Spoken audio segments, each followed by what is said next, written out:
திருச்சிற்றம்பலம். நானே யுதவம் செய்தேன், சிவாய நம என பெற்றேன். தேனாயின் அமுதமுமாய் தித்திக்கும் சிவபெருமான் தானே வந்தெனுதுள்ளம் புகழியே கருள் செய்தான்.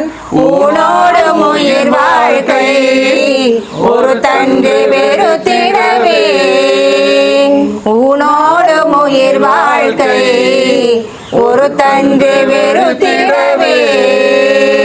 திருச்சிற்றம்பலம். திருச்சிற்றம்பலம். கோவை மாவட்டத்தில் ஆரஸ்புரம் பகுதியில் ஸ்ரீ அண்டவாணர் அருள்துறையில் அடியார் பெருமக்களாக இணைந்து பல வழிபாடுகளை செய்து வருகின்றனர். இது இவர் தான் பூஜை செய்யணும், இவர் தான் வழிபாடு செய்யணுங்கிற மாதிரி இல்லாமல் வர்ற பொதுமக்கள் அனைவரும் அந்த வழிபாட்டில் கலந்துக்கிறாங்க. பெருமானுக்கு அவங்கவுங்க திருக்கரங்களாலேயே அபிஷேகம் அர்ச்சனைலாம் பண்ணிகிட்ருக்கிறாங்க. இதில் மாதாந்திர வழிபாடு, வருட வழிபாடுகள் நிறைய நடந்துக்கிட்டு இருக்குது. மாதம்னு பார்த்திங்கன்னா மாதம் ஆங்கிலம் 2வது சனிக்கிழமை, ஆங்கில மாதம் 2வது சனிக்கிழமை திருவாசக முற்றுதல் நடைபெறுது. 9 மணிலேருந்து 2 மணி வரைக்கும் அந்த வழிபாடு நடந்துகிட்ருக்குது. மாதந்தோறும் 2 பிரதோஷ வழிபாடு, வருடத்திற்கு 6 நடராஜர் அபிஷேகங்கள், நடராஜருக்கு 6 அபிஷேகங்கள் நடந்துக்கிட்டு இருக்குது. இந்த 6 அபிஷேகத்தில் பார்த்திங்கன்னா திருவாதிரை அபிஷேகங்கிறது மார்கழி மாதம் வரக்கூடியது. அந்த அபிஷேகத்துக்கு முன்னாலே 9 நாட்கள், 10 நாள் திருவாதிரைன்னு சொல்லுவாங்க. நம்ம இந்து சமய வழிபாட்டில் திருவாதிரைங்கிறது அந்த 10 நாள் வழிபாடாக சாமிக்கு பண்ணுறது. 10வது நாள் சாமி அபிஷேகத்தோட சில இடங்களில் ரதமோ இல்லை தேரோ வச்சு கொண்டு போவாங்க. இங்கே பார்த்திங்கன்னா முதல் 10 நாள், அந்த முன்னால் ஒரு 9 நாள் பார்த்திங்கன்னா மாணிக்க வாசக பெருமான் மட்டும் ஒரு ரதத்தில் வர்றார். ஆரஸ்புரத்தில் நேராக அங்கே வெங்கடாசலம் வீதியிலேருந்து கிளம்பி கவுலிபுரம் ரோடு போய், கவுலிபுரம் ரோட்டிலேருந்து அப்படியே திவான் பகதூர் சாலை, அது அங்கேருந்து நேராக பாசிய கார்லூர் ரோடு, அதிலேருந்து திரும்ப நேராக வெங்கடாசலம் ரோடு, அந்த இந்த 4 வீதிகளும் வரது மாதிரி வச்சுருக்கிறாங்க. 9 நாட்கள், 25ஆம் தேதியிலிருந்து 9 நாட்களும் மாணிக்கவாசக பெருமான் காலையில் 5 to 6 அந்த இடைப்பட்ட நேரத்தில் திருவீதி அடியார் பெருமக்கள் திருவம்பாவை, திருப்பள்ளி எழுச்சி, சிவபுராணம், இந்த திருவாசகத்தில் உள்ள பாடல்கள்லாம் பாடிட்டு வருவாங்க.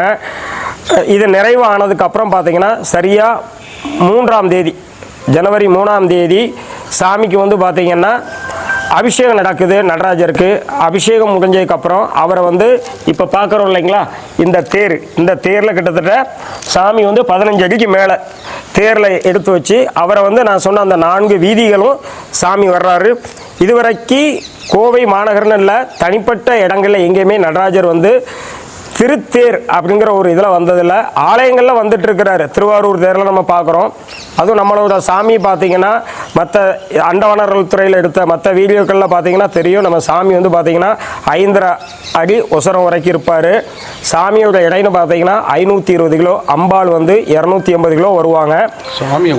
இந்த அம்மையப்பர் 2 பேரையுமே இந்த தேரில் வச்சு தான் அடியார் பெருமக்கள் கைலாய வாத்தியம், திருமுறை, அப்புறம் தவில் நாதஸ்வரம், சங்குநாதம், அத்தனை வாத்தியங்களோட அடியார் பெருமக்கள் அழைச்சிட்டு வர இருக்காங்க. இது நம்ம வாழ்நாளில் முதல் நடக்கிற ஒரு தேர், ஒரு பவனி. இந்த பகுதியில் இது வரைக்கும் யாரும் இந்த மாதிரி நடராஜரை தேரில் வச்சு கொண்டு வந்ததில்லை. இப்போ தான் முதல் முறையாக நடராஜர் தேரில் வர்றார். இதுக்கு முன்னால் கொஞ்சம் காலமாக பார்த்தீங்கன்னா நடராஜர்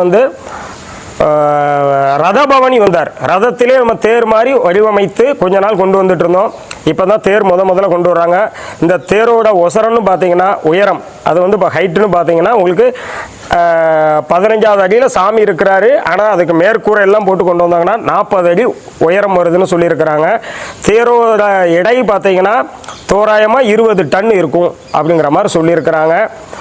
இந்த தேரை இழுக்கிறதுக்கு கோவையில் மட்டும் உள்ள தமிழ்நாட்டில் இருக்கிற அத்தனை மாவட்டங்களில் இருந்தும் அடியார் பெருமக்கள் வர்றாங்க. இந்த செய்தியை பார்த்து கண்டிப்பாக எல்லோரும் வாங்க. ஒரு பிரம்மாண்டமான ஒரு தேர் ஊர்வலத்தை நம்ம சாமிக்கு நம்ம செய்யணும். சாமி நமக்கு எவ்வளோ செஞ்சுட்டு இருக்கிறார். இன்னைக்கு நிறைய கோயில்களில் நம்ம மாநாடு போட்டாச்சு, நிறைய சாமிக்காக நிறைய பண்ணியாச்சு.